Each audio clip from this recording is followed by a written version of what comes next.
and welcome to a warm and fuzzy, in the nostalgic sense, edition of Ben's Junk. Now, normally when I do one of these kind of collection-centric videos, it means that whatever I was working on a given week for a given week just totally fell through, and I'm doing this as a fail-safe. This is not one of those weeks. I really don't need to make this one, but I'm going to anyway, just because I want to.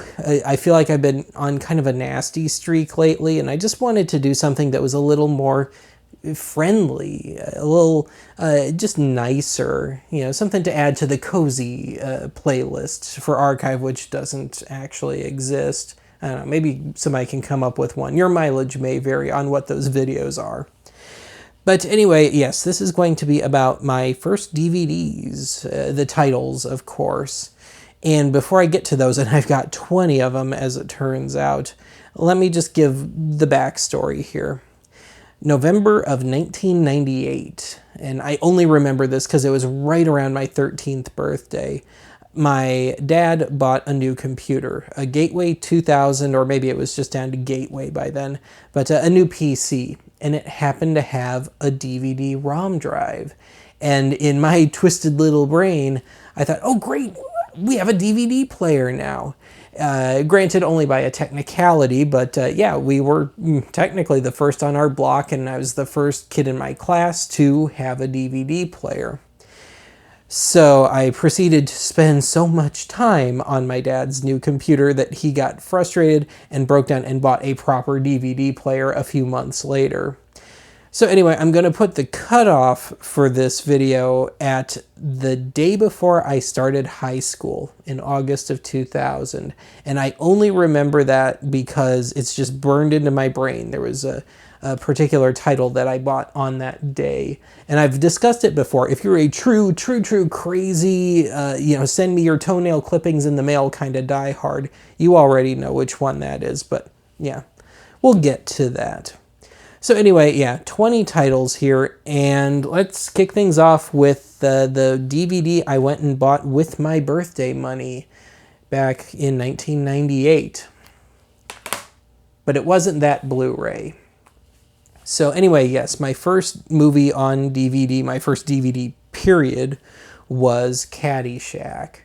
But I did a thrifting video, I think it was last Christmas for the holidays, and I found the original DVD issue of this in a thrift store. I did not pick it up because it would have been just, nothing but nostalgia. It would have been something that would just be there. I would never watch it. If I want to watch Catty Shack, I'll either watch this Blu-ray, or if I want to go old school, I'll dredge up my 1981 or 82 VHS tape of the thing. But anyway, yes, first movie, Catty Shack. And that particular issue of it, I mentioned this in the thrifting episode, was just bad. It was a weird cut of the movie. Now, it was missing like 10 minutes, but it wasn't a TV edit. There was still the profanity and stuff in there. But I don't know what happened exactly. Now, this Blu-ray is the proper cut of the movie, and the proper cut of the movie was already on VHS and Betamax and Laserdisc, so I'm not really sure what happened. But anyway, this is where I get on one of my old fart laments here about artwork. The original DVD issue of this carried over the old VHS and Laserdisc artwork, and it was that really nice painting, and also a joke in its own right. It was a funny painting, but it was done in a very classy way, in a way that it might fool you a bit if you didn't know the personalities on the cover. But yeah, now we've got this photoshopped business. So anyway, I guess I was just kind of getting my first taste of more adult comedies at the time. But for Christmas of '98, I got 2 movies that I can think of offhand. I think I only got those 2. But yeah. Blazing Saddles. And this actually is my old copy, and it retains that wonderful poster artwork And of course, we're getting into these old snappy cases. And of course, Warner Brothers was kind of the first real big player behind DVD. And this is one of those old double-sided deals, in this case, widescreen on one side and 4x3 on the other. I think it's a pan and scan. I don't remember exactly. But this is also kind of one of those early titles to be sort of deluxe. I mean, this thing has been reissued a ton of times, I think. But the 55-minute interview with Mel Brooks is actually a commentary track that Brooks did and just kind of gave up on. It's the parts that he could be bothered to actually do were pretty interesting. But yes, this is truly a classic. I do have a massive soft spot for Blazing Saddles. Now, the other movie was the first contemporary movie I ever had on DVD, but it's going to go from beloved to not so beloved. Blues Brothers 2000. And I liked this back then, even though it's a total cheese fest, and I've tried to watch it again in more recent years, and I just can't. It's so overbearing, a sequel. But nonetheless, it was the first contemporary movie, as I said, that I ever had on DVD. And this one did have some good special features to it, and yeah, that truly old school case. So, of course, when DVDs first hit the market, they were comparatively expensive. And being a young kid, a barely teenage kid, $20 to $35 a pop was kind of a lot. So when Warner Brothers put out their first budget line of discs, which were mostly the same ones that had been out since sometime in '97, they brought the price down to, I think, $14.99 and ultimately $9.99. But when they did finally get it down there, under $10, I started to pick up some of these other movies. Like, this is not a great movie, Protocol, starring Goldie Hawn from 84 or so. I suppose I should actually look at this. Yes, 84. So this is actually not my original copy. It's the same issue. But when I was trying to raise money to make an album of mine called Greetings from Elder Bush Gulch in late 05, early 06, I sold a ton of stuff, and I sold a lot of my DVDs. And then a few years later, when Blu-ray hit, the value of these things just truly tanked, and I was able to pick them up all over again for pennies. You know, I was getting a few bucks a pop for these initially, at least. And I was able to replace them for hardly anything. But yes, I've also owned this movie, strangely enough, on VHS. But yeah, it starts off well enough, but it's just a very poorly paced comedy. There's a kind of a reason you don't see this one a whole lot anymore.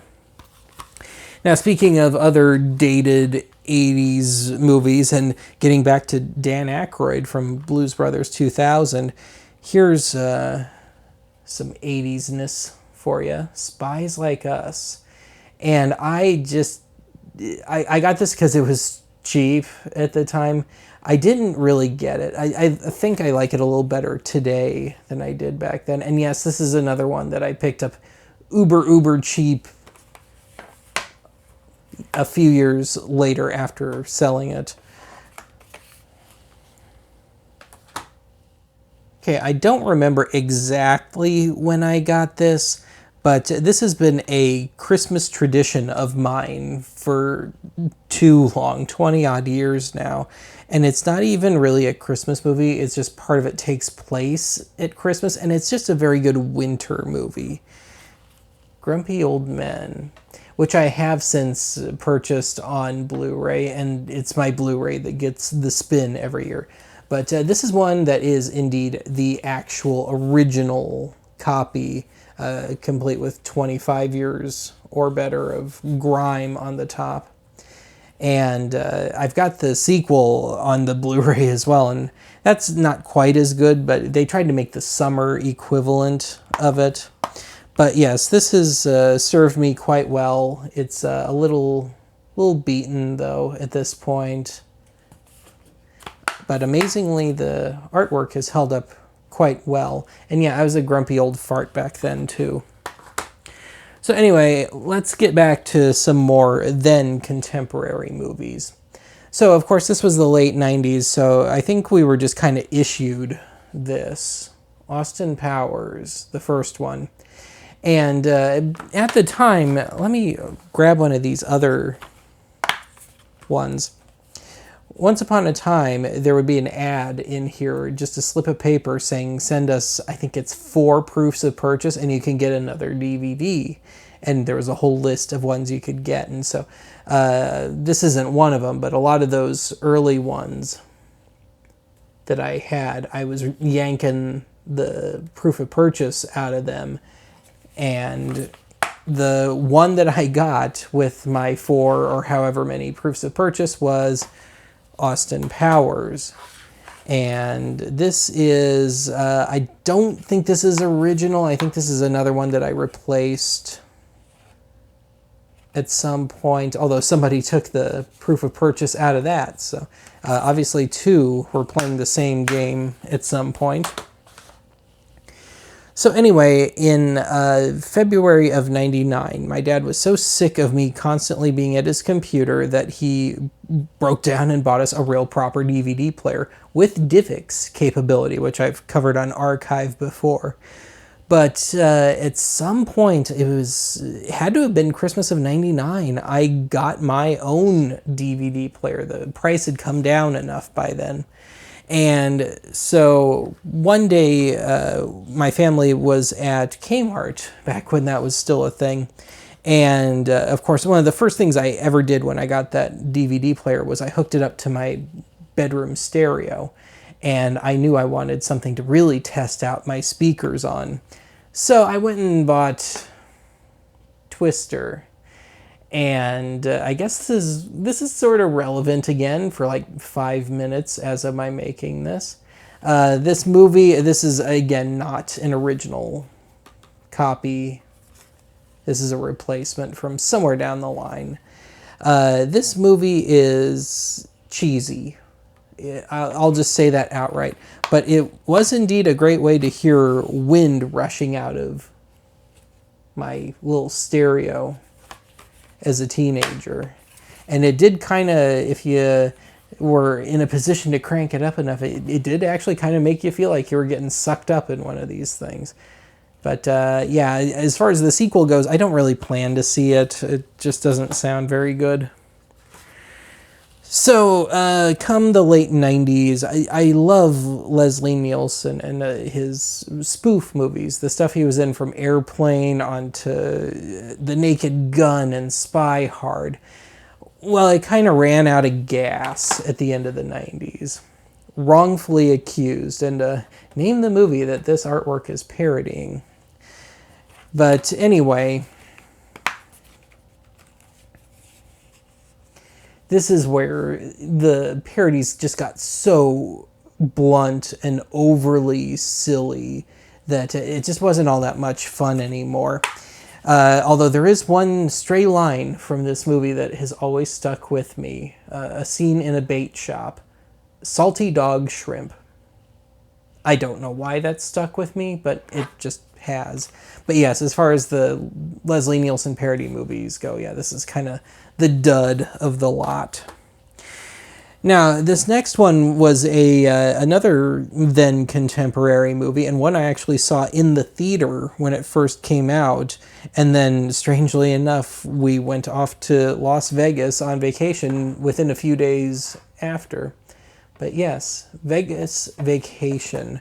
So the 4th National Lampoon's Vacation movie, albeit not using the National Lampoon name anymore.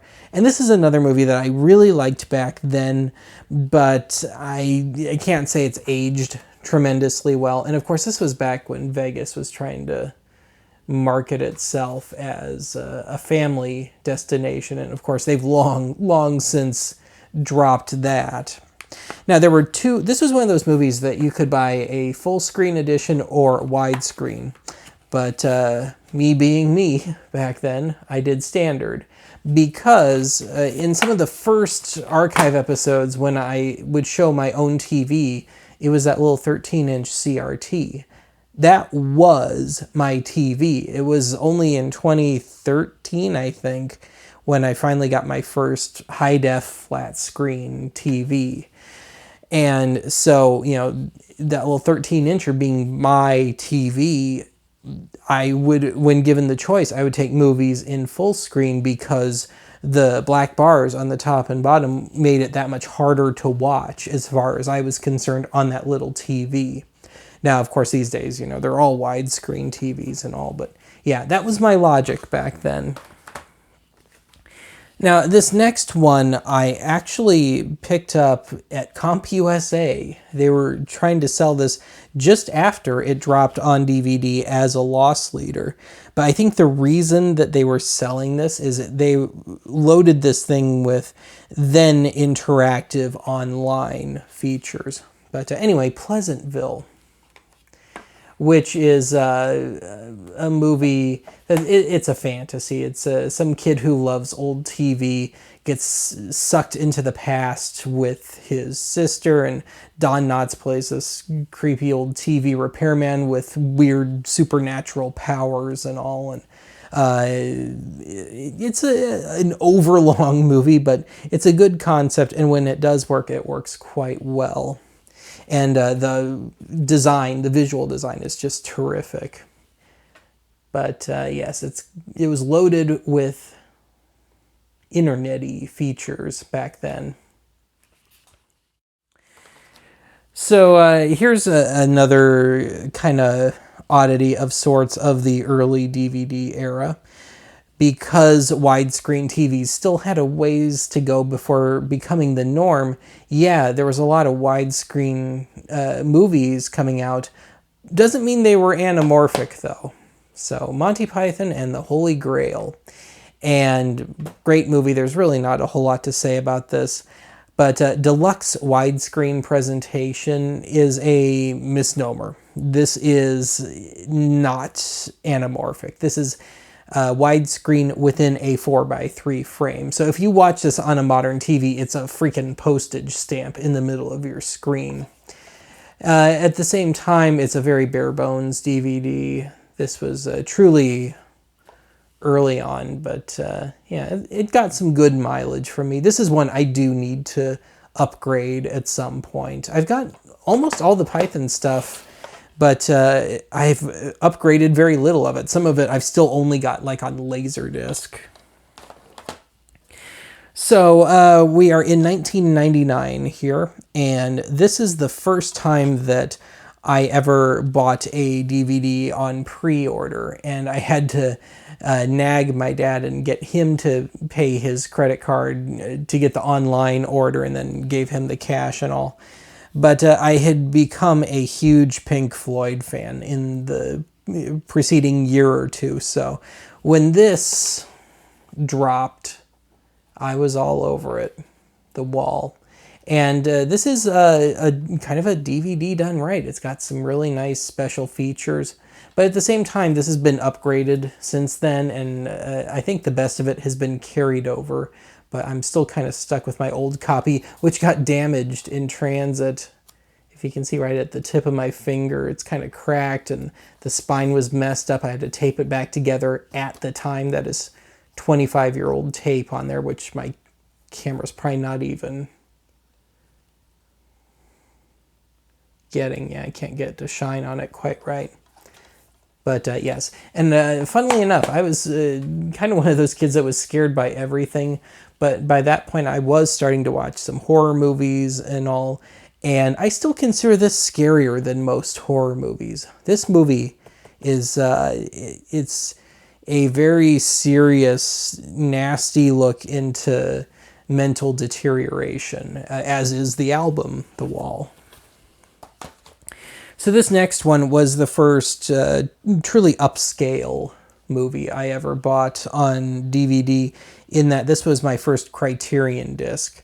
And this may very well be the single most expensive DVD rather that I ever owned. This was $35 at the time, but I just loved this movie. I was checking the VHS tape out constantly. But yeah, this is Spinal Tap, Criterion Edition. And this was on Laserdisc. This is, as far as I know, a duplicate of the Laserdisc copy. But this is kind of sought after these days because the commentary on this particular issue is the actors out of character just discussing making the movie and the ideas behind it. And it's got some outtakes and stuff that I don't think got carried over to subsequent issues. But yeah, later issues like the MGM issue, the really common one, it's got a different commentary and they're all in character and they're just trying to add to the mythology of Spinal Tap and all. But yeah, this thing has kind of seen better days, but it's one that I still love. And I have been kind of half tempted to pick up the Laserdisc of the Criterion of this. Something tells me it would be the same master, only not data compressed. And getting back to those Warner Brothers DVDs, a lot of those were just the Laserdisc issues, just now data compressed for DVD. So really, it was in some cases it was a step down. Anyway, this one has managed to somehow, in terms of condition, stand the test of time really well, because I've had this thing for 25 years now. A Christmas Story. And great movie. It's had so much written about it. But I suppose if you're young enough, this movie is just a walking cliche to you because it's been so beaten into the ground by this point. You know, it runs in a loop, you know, at Christmas time on TBS and or TNT, and that's been going on forever. It's been marketed to death. But if you can step back and just enjoy the story, I still think it's a really good movie. And also, I love the artwork of this. They just carried this over from VHS and Betamax and Laserdisc. But that artwork, which was the poster too, I believe, it's just, to me, it's more representative of the movie. You know, it takes place in the 40s. There's kind of a Norman Rockwell thing going on here with the artwork. And it just fits. Now, as for this particular issue, this is full frame, and I think it's open matte. I'm not positive. Don't quote me on that. But the subsequent issues, it's, you know, standard widescreen. And just, I did rent it at one point after it got reissued, and just something seemed off about it. But strangely enough, this movie, to me, is best served on Betamax. And yes, I do have a beta copy of this one. So anyway, and again, me lamenting about artwork, all the reissues of this have just dreadful artwork. This is how it's supposed to look. I've never made any great secret about my relationship with silent film. You know, I've been doing the Silent Movie Day episodes every year for the last few years now. And shock of shocks, this found its way into my early DVD collection. But this isn't a silent, but it's about probably the figure of the period, Charlie Chaplin. But yeah, this is the biopic of Chaplin from 1992. Richard Attenborough. And I have a love-hate relationship with this movie. Up through probably, chronologically speaking, the mid-20s or so, it's just wonderfully done. It's beautifully acted. It looks great. It's period accurate from end to end as far as I can tell. Then it kind of drops off and the pace starts rushing itself and it starts to feel kind of sloppy, and I don't know what happened, if they ran out of money or what, or it is based on Chaplin's own autobiography. Maybe that's part of why it starts to get a little slippery as it goes on. But yeah, the first half of it's great, and it's a long movie, 2.25 hours, but strangely enough, it could have stood to have been 3 hours as far as I'm concerned, had they been able to flesh it out a little more and keep the vibe of the early parts of the movie certainly going.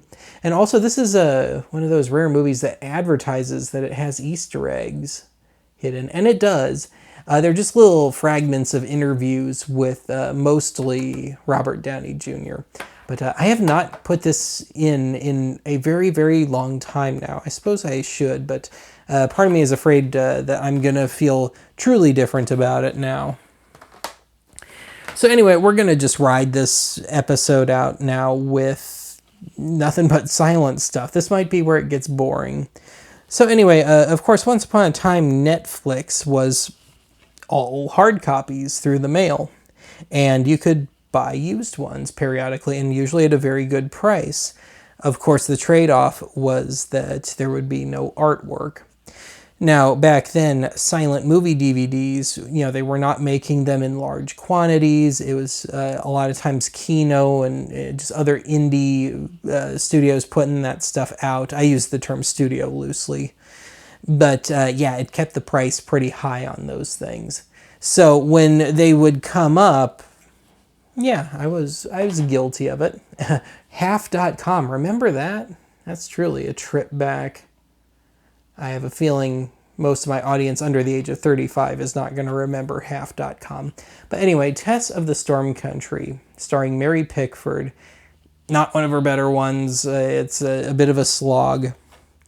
But it was the real milestone DVD issue. And I was able to pick it up for, I don't know, like $7 or $8. And I saved the artwork, not artwork, but the ad for truly original Netflix there. But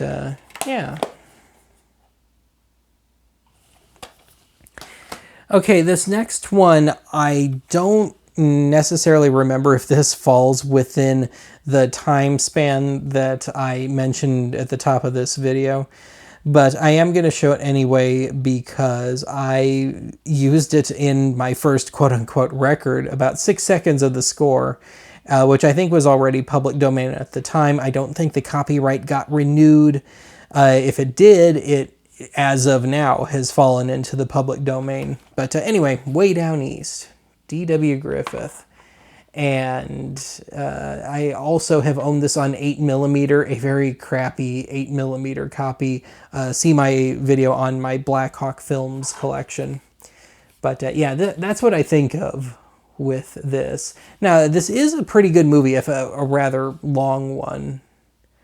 But this is another one of those where they just ported this over from the Laserdisc. And in a way, it's kind of a half step down from the Laserdisc. And the same applies to Orphans of the Storm, which appeared on my first Silent Movie Day episode, as did Way Down East. And closing things out, the DVD I bought the day before I started high school, August of 2000. The General, Buster Keaton. And Keaton's made his appearances, hasn't he? I had a whole Ben's junk on just Keaton home video issues at one point. So this was truly the jewel of my certainly silent collection, my very meager silent collection for a long time. And Keaton was the reason I bought my first Laserdisc player, strangely enough, a couple of years after this.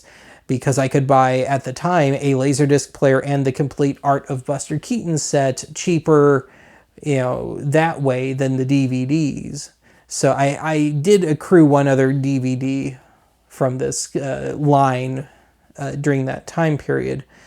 But, this is, to me, kind of where it started. And this has still gotten some mileage from me in recent years, and not necessarily just archive related. But these, in case you didn't get what I was talking about, these all came out. You could also buy them as a box set called The Art of Buster Keaton. And it had a whole separate DVD that you couldn't get separately at the time. Eventually you could. But yeah, so this is what crazy old Benny Boy was watching during 1998 through 2000. Come to think of it, a fairly eclectic lot of movies. So anyway, I'm going to end it here. Hope you enjoyed this little walk down memory lane. I'll talk to you again soon.